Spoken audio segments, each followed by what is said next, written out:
바로 보는 TV 옴부즈맨, 먼저 주간 주요 이슈를 분석합니다. 정부는 지난 15일 임시 국무회의에서 제19대 대통령 선거일을 5월 9일로 결정하고 이날을 임시 공휴일로 지정했습니다. 황교안 권한대행이 불출마 방침을 밝히고 조기 대선 일정의 불확실성이 해소됨에 따라 정치권은 급속히 장미 대선 정국으로 빠져들고 있습니다. 21일 검찰 출석을 앞둔 박 전 대통령이 변호인단을 구성해 본격 방어 채비에 나섰습니다. 박 전 대통령은 자신의 혐의 대부분을 검찰 조사에서 강하게 부인할 것으로 예상되고 있는 가운데 박근혜 전 대통령 구속영장 청구 여부와 최순실, 이재용 등 국정농단 사건 연루자와의 대질 신문이 이뤄질지 관심이 쏠립니다. 사드의 눈으로 불리는 엑스밴드 레이더가 오산 미 공군 기지를 통해 한국에 전개됐습니다. 성주에 배치될 사드 발사대는 기본형인 6기보다 적은 4기 또는 5기가 될 것으로 알려진 가운데 다음 달부터는 사드 작전 운용이 가능할 것이라는 전망도 나오고 있습니다. 미국의 중앙은행인 연방준비제도가 석 달 만에 기준금리를 0.25%포인트 다시 올렸습니다. 미국이 금리를 인상하자 정부는 1,300조 원에 달하는 가계부채 관리와 함께 향후 외국 자본이 빠져나갈 가능성에 대비하고 있습니다. 수출 회복세를 유지하는 것도 비상입니다.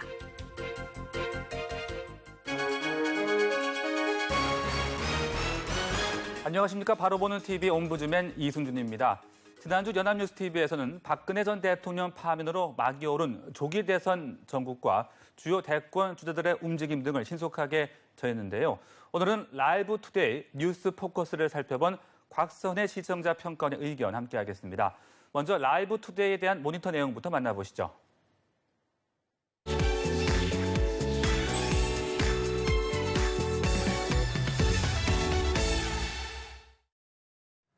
라이브 투데이는 아침 시간대인 정보를 보다 빠르고 재미있게 심층적으로 전하는 뉴스 프로그램입니다. 지난 13일 라이브 투데이 라이브 이슈에서는 10일 박 전 대통령 사저 복귀 관련 보도를 사회부 박상률 기자와 정치부 김혜영 기자가 출연하여 다뤘습니다. 우선 앵커는 헌정사상 첫 탄핵 대통령이라는 불명예를 안고 떠난 박 전 대통령의 마지막 표정이 예상외로 밝았었다고 지적했고 전날 현장을 취재했던 기자 역시 삼성동 사저 주변에 대통령을 환영한다는 플래카드가 걸려 있었고 탄핵이라는 불명예에 대한 언급은 찾아볼 수 없었다고 전했습니다. 이어서 박 전 대통령이 차에서 내린 뒤 사저로 들어가는 6분 동안 한 차례도 미소를 잃지 않았고 이에 일부 지지자들은 오열을 하는 등 격한 감정을 표현했다고 보도했습니다. 이어 대표적인 친박계 의원들이 사저 앞에서 박 전 대통령과 만나 인사를 나누는 모습과 지지자들이 모여 탄핵 무효를 외치는 영상이 나가면서 기자는 취재진과 수차례 마찰을 빚었던 현장 소식을 전했고 고성이 오가면서 사저 주변이 아수라장이 되었고 이런 상황이 밤늦게까지 이어지면서 일대 주민들이 큰 불편을 겪을 수밖에 없었다고 전했습니다. 큰 사고는 없었지만 시위 현장을 방불케 했다며 일부 취재진들에게 민감하게 반응, 일부 지지자들과 몸싸움이 있었고 욕설이 오고 가는 등 격양된 분위기였다고 현장 소식을 전했습니다. 이어서 앵커는 시간이 걸리겠지만 진실은 반드시 밝혀질 것으로 믿는다며 민경욱 전 청와대 대변인을 통해 전한 박 전 대통령의 메시지에 대해서 검찰의 2라운드 수사를 앞두고 탄핵 심판 불복을 시사하고 강력한 법정 투쟁을 시사하는 듯한 발언이 아니냐며 질문했습니다. 이에 기자는 발언 자체만 놓고 보더라도 진실이 언젠가 밝혀질 것으로 믿는다는 말은 지금 현재 진실이 가려져 있고 또 어떤 형태로든지 왜곡이 되었기 때문에 본인이 억울하다는 입장을 피력한 것이라 설명했습니다. 또한 그러한 입장은 국회에서 탄핵 소추안이 가결되기 전부터 꾸준히 견지해왔던 입장이라고 덧붙였습니다. 또한 이는 박 전 대통령 본인이 강력한 법정 투쟁에 나서겠다는 의지의 표명이라고 해석했습니다. 이어 자유한국당을 제외한 야권 대선 주자들이 불복 발언에 대해 일제히 비판을 쏟아냈다며 사실상의 불복 선언을 한 것으로 다들 해석했다며 말했습니다. 앵커는 박 전 대통령이 억울한 모습이랄까요? 탄압을 받는 듯한 모습을 보이는 것이 장기적으로 유리하다는 판단을 한 것 아니겠냐는 분석도 나온다고 사실상 지지층의 결집을 호소한 것이라는 해석도 나온다고 말했습니다. 이에 기자는 대구 경북 지역에서는 동정 여론이 일부 불고 있고 박 전 대통령이 대선 국면에서 좀 더 유리한 구도를 만들기 위해 의미를 확장시키는 여지를 남겨두는 거 아니냐고 보는 시각도 있다고 전했습니다. 이어서 삼성동 사저 앞에서 박 전 대통령이 웃고 있었지만 마냥 웃고 있었던 것은 아니고 눈물을 머금고 있는 상태에서 웃었고 지지자들을 향해서 손을 흔들면서 당당한 태도로 인사를 했던 모습들이 지지자들이 보기에는 억울함을 참고 상황이 어렵기 때문에 잠시 칩거 상태에 들어가는 것이 아니겠냐는 무언의 메시지로 충분히 읽힐 수가 있는 부분이라고 지적했습니다. 그렇기 때문에 박 전 대통령이 자신의 무고함을 강조하면서 지지자들에게 재결집을 위한 호소를 요청하는 것으로 보이는 측면이 있으며 박 전 대통령이 정치적 재기를 노린다면 앞으로의 대선 전국에서도 충분히 상당한 변수로 부상할 수 있을 것으로 보인다고 주장했습니다.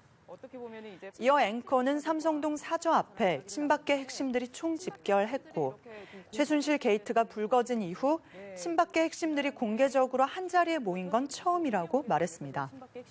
이에 기자는 친박계도 앞으로 어떤 새 규합에 나서지 않을까 하는 분석이 나오고 있으며 이는 탄핵에 승복해야 한다는 다른 친박들과 분열 조짐이 있지 않느냐는 시각도 있다고 덧붙였습니다.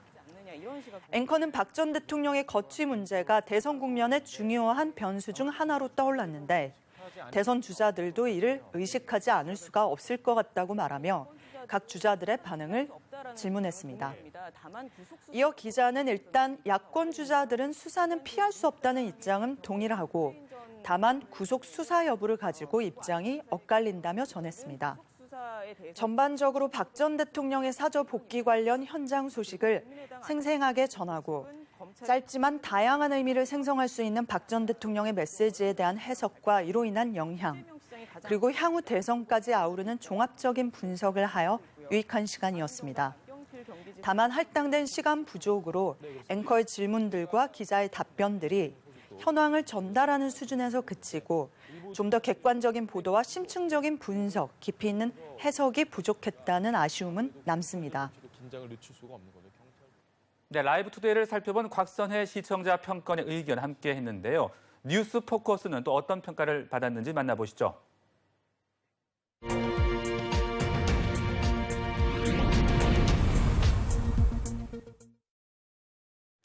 지난 10일 박 전 대통령이 민경욱 전 대변인을 통해 전한 짧지만 다양한 해석이 가능한 메시지는 정치적으로 파장이 큰 뉴스였습니다. 이에 연합뉴스 TV에서도 다양한 프로그램에서 관련 소식을 심층적으로 다루었고 시적절하게 13일 뉴스 포커스에서 박 전 대통령, 진실은 밝혀진다. 강력 법정 투쟁 예고하는 것인가를 주제로 강석진 전 서울신문 편집국장과 김광덕 전 한국일보 정치부장을 모시고 대담을 진행했습니다. 우선 앵커는 박근혜 전 대통령이 취임 후 4년 15일 만에 청와대를 떠나 서울 삼성동 사저로 돌아갔고 민경욱 청와대 전 대변인을 통해 시간이 걸리겠지만 진실은 반드시 밝혀진다는 입장을 밝혔다며 아주 짧지만 불복을 넘어 강력한 법정 투쟁을 하겠다라는 메시지라는 분석이 나오고 있다고 출연자들에게 이를 어떻게 들었는지 질문했습니다.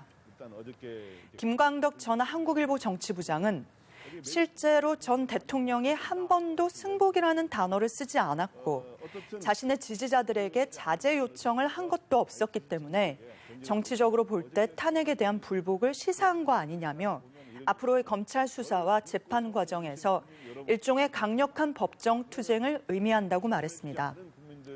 다음으로 강석진 전 서울신문 편집국장은 민경욱 전 대변인이 사저 앞에서 메시지를 발표하는 걸 보면서 대통령이 마음을 정했구나. 즉, 박 전 대통령이 이틀 동안 고민 끝에 삼성동 사저로 간 것이라는 추측을 내놓았습니다. 이는 일부 지지층에 기대서 끝까지 싸워보겠다고 투쟁의 길을 선택한 거라고 보여졌다고 주장했습니다. 이에 앵커는 여러 정황 중에 청와대 퇴거 후 사저까지 이동 경로를 그래픽 화면으로 보여주며 광화문을 지나서 갈 수도 있었는데도 불구하고 우회해서 독립문 쪽으로 돌아서 갔었던 것을 두고 어떻게 해석하는지 질문을 이어갔습니다. 김광덕 전 한국일보 정치부장은 예상치 않은 길을 간 것은 단순히 경호상의 목적상이었을 것으로 보여진다며 일축했습니다. 이어서 앵커는 박 전 대통령이 삼성동에 도착했을 때 모습을 되짚어볼 필요가 있다고 말했습니다. 우선 강석진 전 서울신문 편집국장은 소수화되더라도 친박 세력만으로 어느 정도 결집이 되면 그걸 중심으로 해서 재기를 도모해보겠다는 생각이 있는 것으로 주장했습니다. 이는 또한 반성이나 자기 성찰의 길이 아니었기에 앞으로 아주 험난한 분열과 갈등의 핵이 되지 않을까 우려가 된다고 말했습니다. 이어서 김광덕 전 한국일보 정치부장도 조기 대선 과정에서도 그렇고 내년에 지방선거, 총선까지의 일련의 과정에서 정치적 영향력을 행사하겠다는 것으로 보여진다고 말했습니다. 강석진 전 국장은 이제 와서 밝혀질 진실이 있다고 하는 것은 앞으로의 정치적 행보에 대한 첫 발걸음으로 보여진다고 주장했습니다.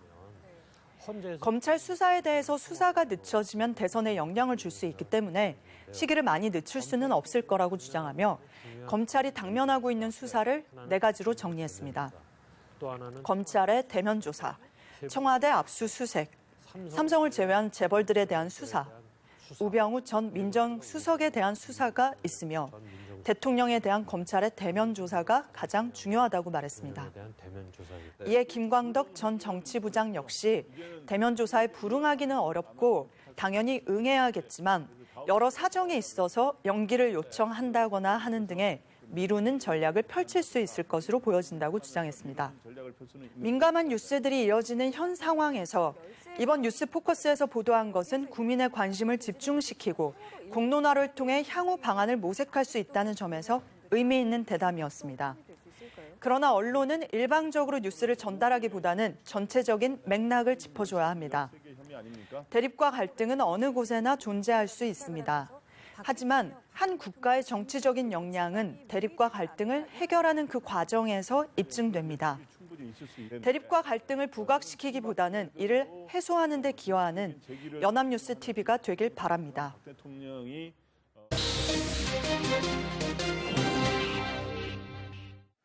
연합뉴스 TV에서 방송하는 제작 프로그램에 대한 시청 소감을 들어보는 캠퍼스 TV 리포트 순서입니다. 지난주 제작 프로그램을 모니터한 연세대학교 불어불문학과 전나연 학생 나와 있습니다. 안녕하십니까? 안녕하세요. 네, 지난주 어떤 프로그램 살펴봤습니까? 네, 저는 클릭 베스트컷을 모니터했는데요. 클릭 베스트컷은 지난 한 주간의 뉴스를 사진으로 돌아보는 프로그램입니다. 지난 3월 12일에는 한국에 입성한 사드부터 인도의 홀리 축제까지 다양한 사진을 만나볼 수 있었는데요. 국내 소식과 국제적 뉴스를 한 번에 접할 수 있는 유익한 시간이었습니다. 그럼 자세한 모니터 내용 지금부터 전해드리겠습니다.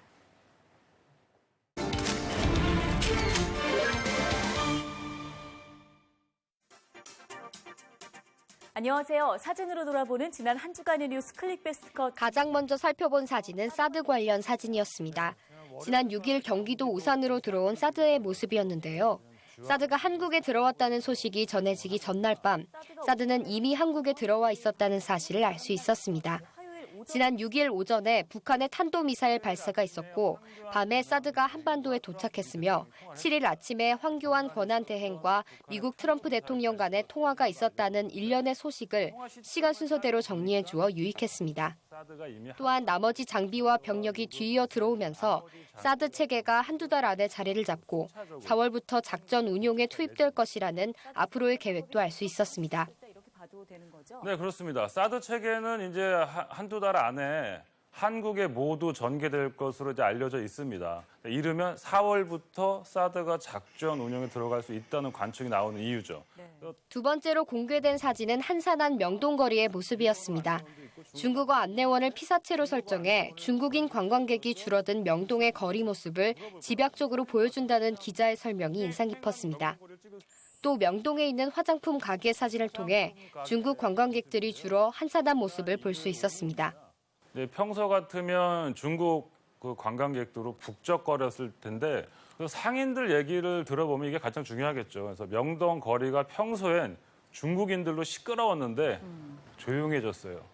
전시와 공연 사업 동안 휘청거리고 있으며 중국 내에 있는 한국 기업들이 위기를 느끼고 있다는 다른 문제도 알 수 있었습니다.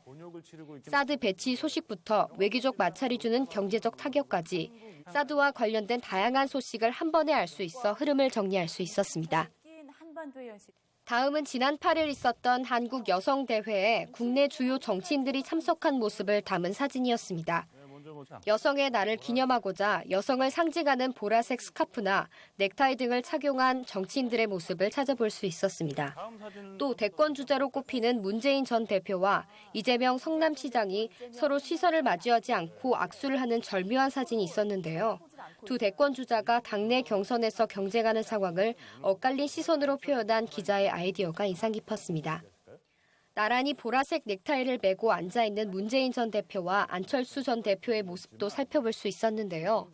기자들은 행사에 참여하고 있는 정치인들의 매 순간의 모습을 포착할 수 있는데 촬영한 다양한 현장의 사진 중 의미를 가지고 있는 사진을 선정하는 후반 작업이 중요하다는 설명이 유익하다고 느껴졌습니다. 여기선 중요한 게 뭐냐면 후반 작업입니다. 어떠한 컷을 셀렉트할 것인가, 어떠한 컷을 골라서 발행을 할 것인가. 이게 보면 이제 더 중요한 것이 될 수 있죠. 여성의 날을 축하하고 있는 평범한 현장 속에서 대선 주자들 간의 팽팽한 긴장감을 사진으로 담아낸 점이 인상 깊었습니다. 또 인도 마투라의 바르나사 마을에서 열린 라트마르 홀리 축제의 모습이 사진으로 공개됐습니다. 홀리 축제는 힌두교의 봄을 맞는 색 축제로 알려져 있는데요. 특별히 라트마르 홀리 축제에서는 여성들이 막대기로 다른 마을 남성들을 때리는 풍습이 전해진다는 점이 소개됐습니다. 무시무시한 막대기를 들은 여성과 겁에 질린 듯한 남성의 대조가 웃음을 유발하는 사진이었습니다. 사진은 붉은 가루로 뒤덮여 강렬한 색채를 내뿜고 있었는데요. 붉은색으로 정열적이고 생동감 넘치는 축제의 현장을 담을 수 있어 사진으로 담기에 적절하다는 설명이 곁들여졌습니다. 스페인의 토마토 축제와 우리나라의 머드 축제 또한 색깔이 표현된다는 같은 맥락에서 사진 작가들에게 인기 만점이라는 새로운 사실을 알 수 있었습니다. 다음으로는 벽과 인도를 노란색으로 포장하고 있는 모습을 볼 수 있었습니다. 등에서 노란 불빛이 나오는 모습을 보여주기 위해 열심히 벽과 길을 노란 페인트로 칠하는 사람들의 모습이 사진에 담겨 있었습니다. 이는 최근 초등학교 인근 횡단보도 양끝에 설치되고 있는 옐로우 카펫이라는 설치물인데요. 이적으로 아름다울 뿐만 아니라 실제로 교통안전 효과가 있다는 점도 소개됐습니다. 운전을 하다가 눈에 띄는 노란색 설치물을 보면 반사적으로 속도를 늦출 것 같다는 아나운서의 의견에 공감할 수 있었습니다. 실제로 옐로우 카펫이 있는 횡단보도에서는 차들이 평균 17.5% 감속했다는 현장 조사 결과를 통해 옐로우 카펫의 효과를 구체적으로 파악할 수 있어 유익했습니다. 앞서 살펴본 인도의 홀리 축제와 교통안전을 위해 설치된 옐로우 카펫 두 가지를 통해 색깔이 가지는 다양한 매력을 살펴볼 수 있는 시간이었습니다. 마지막으로 살펴본 사진은 편의점에 키 측정표를 붙이는 경찰들의 모습을 담고 있었습니다. 강도나 절도가 이루어지기 쉬운 편의점에 키 측정표를 설치하면 범죄를 예방하기 때문이라는 설명을 들을 수 있었습니다. 범인이 카메라에 본인의 신장이 기록된다는 사실을 알게 되면서 심리적으로 압박을 느끼게 된다고 하는데요. 다만 이러한 사실을 빨리 인지하지 못하거나 키를 속일 수 있다는 맹점 또한 지적했습니다. 부산 중부경찰서가 관내 모든 편의점에 키 측정표를 부착해본 결과 강도나 절도가 전혀 발생되지 않았다고 하는 사실도 알 수 있었는데요. 미국에서도 키 측정표로 인해 편의점 범죄율이 절반이나 줄었으며 국내에서도 그 효과가 인정받고 있다는 사실이 인상 깊었습니다. 앞서 본 옐로우 카펫처럼 편의점 키 측정표 또한 반짝이는 아이디어로 안전한 사회를 만들어가고 있다는 점을 알 수 있었습니다. 네, 모니터 내용 함께 잘 봤습니다. 전나연 학생 여러 사진들 가운데 어떤 사진이 가장 인상적이었나요? 네, 저는 학생들의 안전을 위해 횡단보도에 옐로우 카펫을 설치하고 있는 사진이 가장 인상적이었습니다.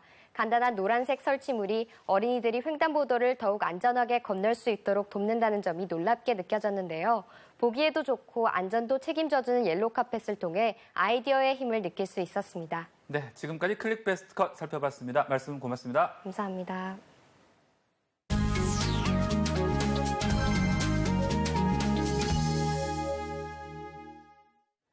지난 15일 황교안 대통령 권한대행은 5월 9일을 제19대 대통령 선거일로 공표했습니다. 조기 대통령 선거로 정치권도 출렁이며 급박하게 돌아가고 있는데요. 오늘 TV와 비평 시간에는 조기 대선 국면과 각 당 주요 대권 후보들의 움직임 등을 우리 언론들 어떻게 보도하고 있는지 자세하게 짚어보겠습니다. 명지대학교 디지털미디어학과 최선규 교수 나와 계십니다. 안녕하십니까? 네, 안녕하세요. 네, 박근혜 전 대통령의 파면으로 정치권은 조기 대선 국면으로 빠르게 지금 전환되고 있습니다. 19대 대통령 선거 관련 주요 일정과 정치권의 움직임에 대해서 우리 언론들 어떻게 보도하고 있습니까? 네, 지난 3월 10일 박근혜 전 대통령이 파면되면서 파면일로부터 60일 이내에 대선이 치러져야 된다는 규정에 따라서 황교안 대통령 권한대행은 5월 9일을 대통령 선거일로 지정했습니다. 각 당은 대선 후보 경선에 나갈 후보 등록을 시작을 했고요. 각 당은 3월 하순부터 대선 후보 경선을 시작을 해서 늦어도 4월 초까지는 대선 후보를 선출할 것으로 보입니다. 5월 9일 선거로 안희정 충남지사, 이재명 성남시장, 남경필 경기지사와 홍준표 경남지사는 대선 30일 전인 4월 9일까지는 공직을 사퇴해야 됩니다. 이어 중앙선거관리위원회에서 4월 15일부터 대선 후보 등록을 하고 4월 마지막 주부터는 세 차례에 걸쳐 대선 토론회가 진행됩니다. 해외에 있는 재외국민 투표는 4월 25일부터 엿새 동안, 사전투표는 5월 4일과 5일 양일간에 걸쳐서 실시됩니다. 대선 투표 시간은 이번에 한해 보궐선거 규정을 적용받아서 2시간이 늘어나서 오전 6시부터 밤 8시까지 진행됩니다. 언론들은 탄핵 결정 이후에 박 전 대통령의 탄핵 결정 승복 여부, 그리고 정치권의 동향, 향후의 검찰 수사 방향 등 탄핵 뉴스를 더 많이 보도하고 있지만 대선 관련 뉴스 보도도 차츰 늘어나고 있습니다. 네, 이제 조기 대선으로 정치권은 그야말로 분주하게 움직이고 있습니다. 각 당의 상황과 주요 대선 후보들의 동향과 관련된 보도도 분석을 해주시죠. 네, 5월 대선이 확정되면서 각 당의 대선 주자들도 대권을 향한 총력전에 나설 준비를 마친 상태입니다. 더불어민주당의 문재인 전 대표는 탄핵이 결정된 날에 팽목항으로 세월호 희생자를 찾았습니다. 조선일보는 문 전 대표가 팽목항을 찾은 것을 두고 탄핵 결정 직후에 우리 사회 갈등의 한 단면처럼 된 세월호 팽목항을 찾은 것은 무슨 뜻인지 알 수 없다면서 그는 방명록에 얘들아 너희들이 촛불광정의 별이었다. 미안하고 고맙다고 적었는데 탄핵시켜줘서 고맙다는 뜻인가라고 문 전 대표를 비판했습니다. 문재인 전 대표가 탄핵 결정 당일에 팽목항을 방문한 것은 세월호에서 박근혜 정권 책임을 내세워서 정권 교체론을 강조한 것으로 해석이 됩니다. 특히 지난 12일 청와대를 떠나 삼성동 사저로 돌아간 박 전 대통령이 헌법재판소의 탄핵 인용에 대한 불복을 시사하는 메시지를 던지면서 문 전 대표의 정권 교체론에 기름을 더 붓고 있다는 언론의 해석도 나오고 있습니다. 네. 안희정 충남지사와 안철수 전 대표는 탄핵 결정 이후에 국민 통합을 강조하며 주말에 상대적으로 조용한 일정을 보냈고 이재명 성남시장은 촛불 집회에 계속 참여하는 모습을 보였습니다. 이번 대선에서 가장 큰 변수는 정치권에서 더불어민주당을 제외하고 공감대가 형성되고 있는 개헌의 필요성입니다. 최근 민주당을 탈당한 김종인 전 대표가 자유한국당, 바른정당, 국민의당 주요 인사들과 접촉하더니 이 3당은 분권형 대통령제를 골자로 한 개헌안을 만들어서 대선 이래 국민투표에 붙일 것에 합의하였습니다. 이들 정당들이 개헌을 고리로 후보 연대를 성사시킬 수 있다는 언론의 관측도 있습니다. 연대에 성공해서 단일 후보를 배출할 경우 문재인 전 대표와 양자 구도에서 한판 승부를 벌일 수 있는 것입니다. 네, 국민들의 시선, 관심 이제 대권 후보들로 향하고 있습니다. 주요 대선 후보들의 공약과 또 전략 등에 대해서 우리 언론들은 어떻게 보도하고 있습니까? 예, 더불어민주당 문재인 전 대표는 사드와 북핵 등에 관련해선 박근혜 정부와 반대되는 정책을 공언을 했지만 다른 경제나 사회 분야 등에 대해서는 정책 공약의 발표보다는 정권 교체나 적폐 청산을 더 강조해 왔습니다. 경제 상황이 어려워지면서 일자리 공약에 대해서는 최근 들어 거의 모든 후보가 앞다투어 공약을 발표하고 있는데요. 문재인 전 대표는 지난 3월 13일 공공과 민간 부분을 합쳐 모두 131만 개의 일자리를 창출하는 이른바 한국형 뉴딜 정책을 내놓았습니다. 이재명 성남시장이 3월 3일 민간 공공부문 일자리 90만 개를 만들되 공공부문의 일자리는 토지세와 법인세 인상을 통해서 재원을 마련하겠다 하고 발표한 데 대한 대응적 발표로 보입니다. 안희정 충남지사는 중소기업 지원을 통해 중소기업이 좋은 일자리를 창출할 수 있게 하고 안철수 전 대표는 민간과 기업이 일자리를 만들게끔 경제활동 기반을 활성화시키겠다고 했습니다. 탄핵 정국에서 대선 정국으로 전환된 지 얼마 지나지 않아서 대선 후보들의 공약은 지금 만들어지고 있는 상태로 조금씩 나오고 있는 상황입니다. 문제는 아직도 탄핵 정국의 여파가 커서인지 후보들의 공약에 대해서는 언론 보도가 많이 이루어지지 않고 유력 후보들의 판세 위주로 보도가 이루어지고 있다는 점입니다. 그렇군요. 이 선거 기간이 촉박하기 때문에 대선 후보들의 공약과 정책 등을 잘 살펴봐야 할 텐데요. 무엇보다 언론의 역할이 또 중요할 것 같습니다. 조기 대선 관련 바람직한 언론 보도 태도에 대해서 말씀해 주시죠. 네, 언론사들은 지금까지의 선거 보도에서 후보자들의 정책이나 공약보다는 여론조사 순위, 판세 위주의 보도를 많이 해왔습니다. 지금 벌어지고 있는 조기 대선 국면에서도 아직까지는 누가 1위냐, 누가 2위냐, 누가 올라갔느냐 하는 판세 보도가 주류를 이루고 있습니다. 이러한 여론조사와 판세 위주의 뉴스보다는 두 가지 큰 문제점을 갖고 있습니다. 첫째, 이런 판세 보도의 기초가 되는 여론조사를 보면 여론조사의 시기, 대상, 방법에 따라서 결과가 크게 다르게 나타납니다. 요사이 유권자들이 여론조사에 응하는 경우가 많지 않기 때문에 응답률이 10%도 되지 않는 여론조사 결과가 많습니다. 많은 언론기관이 여론조사 응답률이 얼마인지는 밝히지 않고 여론조사 결과만 보도하는 실정입니다. 응답률이 낮은 여론조사 결과는 신빙성이 전혀 없습니다. 이런 미심쩍은 여론조사 결과를 바탕으로 한 판세 보도는 유권자들의 혼란만을 가중시키고 선거의 결과를 왜곡할 뿐입니다.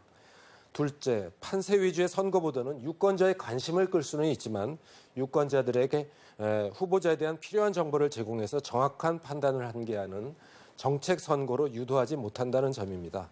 정책 선거가 제대로 이루어지기 위해서는 언론이 후보자의 공약과 정책과 관련된 사항을 깊게 분석해서 유권자들에게 쉽게 알려줄 수 있어야 합니다. 이번과 같은 촉박한 선거 기간 동안에 중요한 대선을 치러야 하는 상황에서 우리 언론들은 후보에 대한 여론조사나 판세 위주의 보도보다는 후보에 대한 정책과 공약을 위주로 선거 보도를 하는 게 바람직합니다. 네, 지금까지 조기 대선과 대선 후보 관련 보도 자세하게 분석을 해봤습니다. 교수님 말씀 고맙습니다. 네, 감사합니다. 피청구인 대통령 박근혜를 파면한다.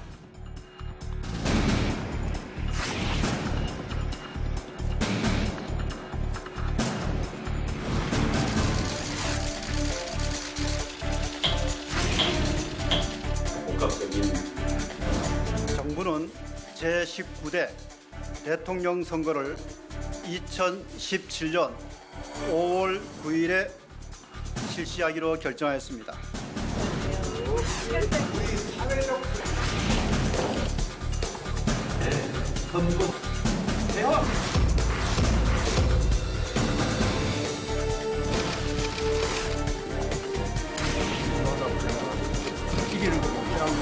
적폐를 확실히 청산하면서 민주주의 틀 안에서 소수 의견도 존중하고 포용하는 원칙 있는 통합이 중요합니다.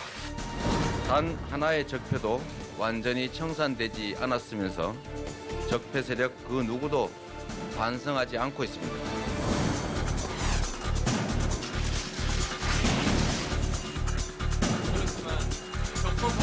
저는 새롭게 하나 되는 대한민국으로 가는 세 가지 전략을 제안합니다. 바로 대개혁, 대연정, 대통합입니다. 이제는 치유와 통합을 통해서 미래로 나가야 될 때입니다.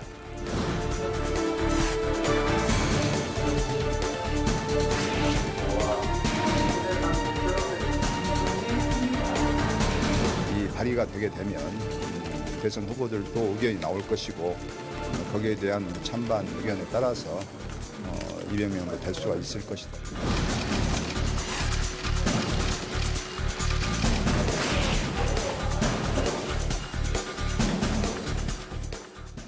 저희 제작진은 언제나 시청자 여러분의 다양하고 소중한 의견을 기다리고 있습니다. 방송을 보고 느낀 소감을 전화나 시청자 게시판 그리고 SNS로 보내주시기 바랍니다. 바로 보는 TV 옴부즈맨 오늘 방송은 여기까지입니다. 함께해 주신 여러분 고맙습니다.